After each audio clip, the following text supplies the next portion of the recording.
Let me tell you something about the road at night. It ain't just the darkness that gets to you. It's the weight of it. Out in the deep country, the dark feels old, like it was there long before the asphalt and the headlights. It presses in on the cab, makes the world shrink down to just you, 80,000 pounds of machine, and that narrow ribbon of white lines you're chasing into nothing. This one particular night, I was running a load of frozen chickens down to Mobile, cutting through the gut of Alabama on US 80. The air was so thick and soupy, you could wring it out like a dish rag. On both sides of the road, the swamp breathed on me, smelled of wet earth, decay, and things best left undisturbed. Massive oak trees draped in Spanish moss looked like old bony men waiting to snatch you right off the highway. It was the kind of night that gets under your skin. Inside my peat, it was my whole world. The glow of the gauges was a familiar comfort. My thermos of burnt truck stop coffee was within reach, and Johnny Cash was mumbling about a ring of fire on the radio. The only other sound was the steady, gentle hiss of my old Cobra CB radio. Some of the new guys think CB is a fossil, but for an old-timer like me, it's the pulse of the road. It's a lifeline, a way of knowing you're not the only soul out here in the big empty. Somewhere between Selma and Demopolis, where the towns are just names on a map, the quiet started feeling a little too loud. I killed the music, took a swig of coffee, and keyed the mic, just to hear a human voice. "Breaker 19, this here's the Lone Wolf," I said into the mic, my voice its usual gravelly rumble. Handle I'd had for 20 years, 'cause that's what I was. "Anyone got their ears on? How's it looking westbound?" Normally, in a dead zone like this, you'd get nothing but static for an answer. But not tonight. Tonight, the static cut out instantly, and a voice came through, crystal clear. And that's when the sweat on my back turned to ice. "Lone Wolf, I got you loud and proud, driver," the voice said. I damn near swerved into the other lane. It wasn't just a similar voice, it was my voice. The exact same timbre, the same tired drawl, the same slight whistle on the S that's been there ever since I chipped a tooth in a bar fight in Amarillo. It was like hearing a recording of myself that I'd never made. My first thought was some punk with a fancy new voice modulator, but this was too perfect, too real.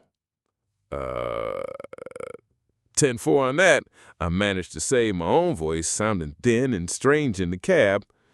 "Who've I got on the other end? Didn't catch your handle." A low chuckle came through the speaker. It was my laugh, the same cynical, weary chuckle I use when a dispatcher tells me a load will be ready in 5 minutes. "Well, who do you think it is, good buddy?" my voice asked me, laced with an irony I knew all too well. "Lone Wolf on this end, just hauling some frozen birds down to the coast. Easy run if you don't count the boredom." The blood drained from my face. My load. He knew my goddamn load. That information was on a bill of lading tucked in my glove box and on a computer screen 1,000 miles away. No one on this road could know that. I felt exposed, like I was driving in a glass box. "All right, that's not funny," I growled into the mic, my hand gripping it tight. "I don't know what your game is, but I'm not playing. State your real handle or I'm signing off." There was a pause, just a second of crackling static. Then the voice came back, calm, steady, and utterly terrifying. "I told you. My handle is Lone Wolf." He paused, then added, "Seems yours is too." And he chuckled again, my laugh. But this time it wasn't just my laugh. It was the sound of a cold, empty highway. It was the sound of my own ghost riding the airwaves through the humid Alabama night. And our trip together had only just begun. For the next 10-15 minutes, I just drove. The radio was dead silent, and I was praying it stayed that way. I tried to reason it away. Exhaustion, highway hypnosis. Hell, maybe I'd had a micro-sleep and dreamt the whole damn thing. But the knot in my stomach told me otherwise. This was happening. I decided to call his bluff. I was gonna poke a hole in this spooky little magic trick. "All right, lone wolf number 2, I said, laying the sarcasm on as thick as I could. "Since you seem to know so much, why don't you tell me what's in my thermos? Coffee or sweet tea? A simple 50-50 guess. Let's see what you got." The reply was immediate. "Coffee, black, from the Flying J back in Tuscaloosa. Tastes a little burnt, just like it always does from their pot." I felt my heart skip a beat. I'd filled up there 4 hours ago. The coffee was, in fact, burnt. The feeling of being watched intensified until I could almost feel eyes on the back of my neck. "Okay," I said slowly, all the fight gone from my voice. "You got my attention. What do you want?" "Don't want a thing," the voice said, sounding as casual as if we were discussing the weather. "I'm just driving, same as you. By the way, I'd back off the hammer if I were you. Trouble up ahead, about 2 miles out." "Smokey Bear? A wreck?" I asked, but my foot was already easing off the accelerator. Some primal instinct deep inside me was screaming to listen to this voice. "Worse. Old Pecantry gave up the ghost. Must have been the rain we had last week. It's laid itself down right across the southbound lane. In this dark, you won't see it till you're on top of it, and you know what happens when you try to swerve an 18-wheeler at 70 miles an hour. My knuckles were right on the steering wheel. I peered into the darkness ahead, my headlights cutting a lonely tunnel through the night. Nothing! Just the endless blacktop and the hypnotic rhythm of the lane markers flying by. A mile passed, then another half. I was just opening my mouth to call him a liar when my high beams caught it. Just as he'd said, a massive, ancient tree, its roots ripped from the wet soil, was sprawled across my lane like a dead giant. Its branches reached out like skeletal fingers. If I had been at full speed, my options would have been to either plow into it or try a maneuver that would have almost certainly sent my rig and me into the swamp. I slowed to a crawl and eased around it on the shoulder, the branches scraping against the side of my trailer. My heart was pounding like a drum solo. "How in God's name?" I whispered into the mic. "Told you," the voice said, flatly. "No pride, no I told you so, just a statement of fact. I'm just a little farther down the road than you are." After that, things got even stranger. He started calling out small things, playing a game with me. "See that rusty water tower on your left? Red light on top's about to blink. It's faulty." 10 seconds later, the red light gave a single weak flash and died. "Get ready," he said a few minutes later. "Beat-up Ford pickup's gonna come round this next bend with only one headlight working. Looks like a damn cyclops." Sure enough, a one-eyed truck flew past me seconds later. Each tiny perfect prediction chipped away at my sanity. He wasn't just predicted, he was seeing. He was experiencing my drive but seconds before I did. And then the game stopped being fun. "All right, driver, for real this time." His tone snapped into focus, hard and serious. "Drop your speed, down to 40, right now. In half a mile, a buck is going to come out of the woods on your right. A big one, 10-point rack at least. He's going to come out of nowhere, right into your path. You won't have time to react if you're going fast." I didn't hesitate. I hit the brakes. The diesel engine roared in protest as I bled off speed, my eyes glued to the dark wall of pines to my right. The waiting was excruciating. And then, he was there. Exactly where he said, exactly when he said. A magnificent, muscular beast leaping out of the black. His antlers were a crown in my headlights. He froze for a heartbeat, blinded, his eyes glowing a ghostly green. He was so close I could see the startled puff of his breath in the humid air. At speed, I would have turned him into a memory and probably wrecked my rig doing it. I stomped on the brakes for all I was worth, getting thrown against my seatbelt. The rig groaned to a halt just a few yards from the animal. The buck shook its head, gave a snort of indignation, and vanished back into the woods. I just sat there, gasping for air, slick with cold sweat. "Thanks," was all I could manage to say into the mic. I owed my life, and the life of that deer, to my own ghost. "Don't mention it," the quiet reply came. "Just keep driving. The night's not over yet." After the deer, I gave up trying to understand.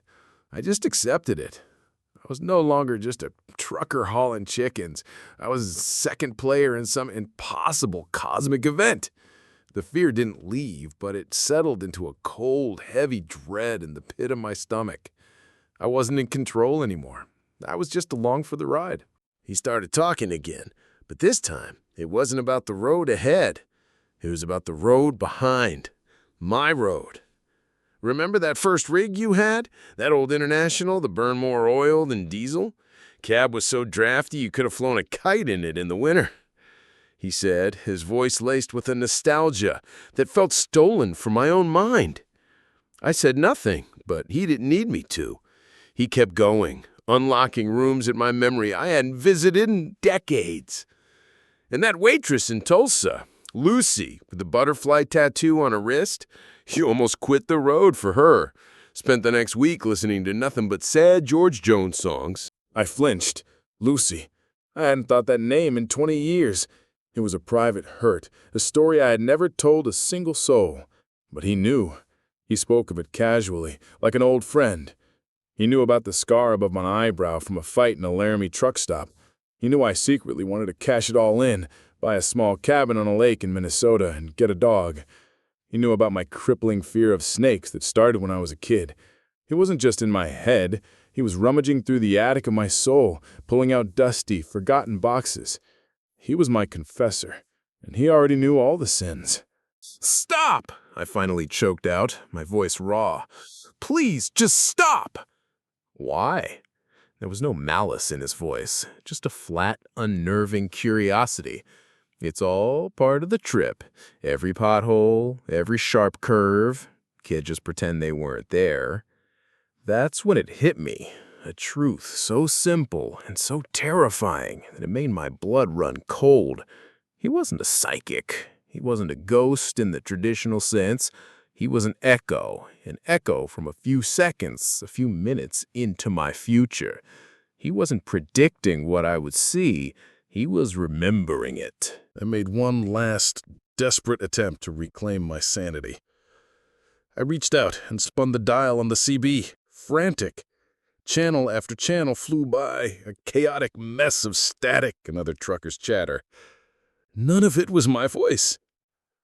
I stopped on channel 15, which was blessedly silent. I breathed a sigh of relief. It was over. I drove in that silence for a solid mile.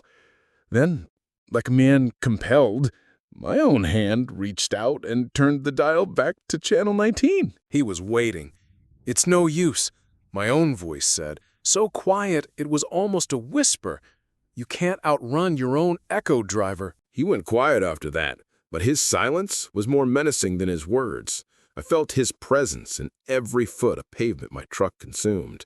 He was out there, in the darkness just beyond my headlights, leading the way, and I had no choice but to follow. I glanced at the dash clock. Almost midnight. Up ahead, about 20 miles, was the bridge over the Tombigbee River. Just a bridge, but the thought of it sent a shiver down my spine that had nothing to do with the AC. The closer I got to the river, the heavier the silence in the cab became. It felt like the air pressure was dropping before a storm. I tried to shake the feeling, cranking up the radio, but the cheerful song sounded tinny and fake. I was barreling towards something. I didn't know what, but I knew it was waiting for me at that bridge. In the distance, the lights of the Demopolis Marengo Bridge appeared, stark against the starless sky. It was an old cantilever bridge, a skeleton of old steel and rivets that had stood there for the better part of a century. A familiar landmark. I'd crossed it 100 times before. I had the cruise control set at 65. The road was smooth and empty. Everything was normal. For a second, I let myself believe it was over, that my exhausted mind had finally snapped back to reality. Then the radio crackled to life. It wasn't the clear signal from before.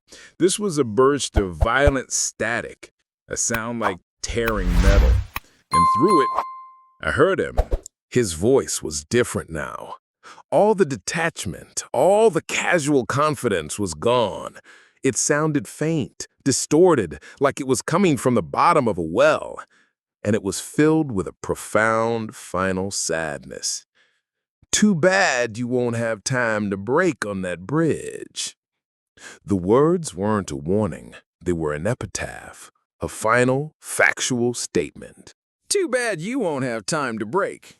My brain short-circuited. 30 years of training, of instinct, of hard-won road wisdom screamed at me, break. But my logical mind screamed back, don't you dare. The road is clear. If you slam the brakes now with a full load, you'll jackknife this rig and go flying into that river. It's suicide. The night, the voice, the predictions, it all coalesced in one blinding flash of understanding. It was the pronoun, the last thing he'd said to me. You. Too bad you won't have time. Not I, not we. He was talking to me. Because at that very moment, in his sliver of time just ahead of mine, he was on that bridge, and he hadn't made it. This was his last broadcast, his final echo reaching back from the brink. I stopped thinking. I reacted. I slammed my boot onto the brake pedal with every ounce of strength I had. The world erupted. A deafening hiss of air brakes, the high-pitched scream with 18 tires torturing the asphalt. The massive weight of the trailer slammed forward, trying to push the cab sideways into that dreaded, fatal jackknife. I fought the wheel, my arms straining, wrestling with 80,000 pounds of physics that wanted to kill me.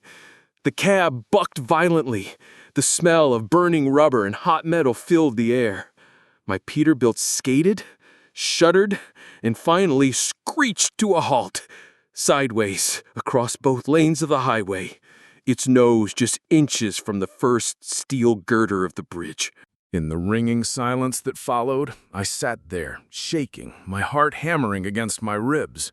I looked at the bridge. It stood there, perfectly solid, bathed in the yellow glow of the lights. I was a fool. He'd played me. He'd finally made me wreck my own truck. I sat there for maybe 10 seconds, and then I heard it. It started as a low groan, a deep, sickening sound of stressed metal giving way. It was the sound of something colossal dying. And then, right before my eyes, the entire central span of the Demarpolis-Marengo Bridge sagged, buckled, and then tore free with an apocalyptic roar that shook the very ground. Tons of concrete and steel plunged into the black water below, sending a massive plume of river water into the air that sparkled for a moment in the lights before crashing back down. Where the road had been a minute ago, there was now just a gaping black chasm. I stood on the ragged edge of what used to be Highway 80, looking down into nothing. The cool, damp wind from the river smelled of mud and finality. It felt like it was trying to blow the insanity of the last few hours right out of my head. But it was no use. The sight of that missing road was burned into my retinas. Down there, somewhere in the cold, dark water, was my truck, my load, me. My legs felt like jelly as I stumbled back to the cab. My hands shook so bad it took me 2 tries to grab the CB mic. "Lone Wolf," I croaked, my voice a dry rasp. "You there? Come on back, driver. Talk to me." The only reply was the empty, indifferent hiss of the radio. "Answer me!" I screamed, the sound raw in the confines of the cab. I wasn't angry anymore. I was terrified and grateful and completely, utterly lost. "Who were you?" The channel was silent, dead air. I knew then that he was gone for good. His run was over. He couldn't stop what happened to him, but in his last moment, in that wrinkle in time, his voice, his echo, had reached back and given me the one thing he didn't have, a warning. When the state troopers finally arrived, drawn by the sound of the collapse reported by a fisherman downriver, they found my rig slewed across the road and me leaning against it, shaking like a leaf. They called me a hero, a miracle, the luckiest son of a bitch in Alabama. I tried to tell them, I really did. I mentioned a voice on the radio, and they just gave me that look that one they give to drunks and madmen. So I shut up. I told them I thought I saw the pavement crack, and I just hit the brakes on instinct. It was a lie they could understand. I never did make it to Mobile. I quit the next day. Sold my rig, swore I was done with the road for good. The highway's in your blood. A few years later, I was back behind the wheel. But I stayed up north. I run the routes up to Alaska now, as far from the swamps and ghosts of the deep south as I can get. I changed my handle, too. Lone Wolf didn't feel like mine anymore. I left it for him. Hearing it. Now, folks just call me Traveler. But sometimes, when I'm on a long, empty stretch of the Alcan Highway in the dead of winter, with the northern lights dancing over my head, my hand will hover over the CB. I never turn it to Channel 19. I'm too afraid.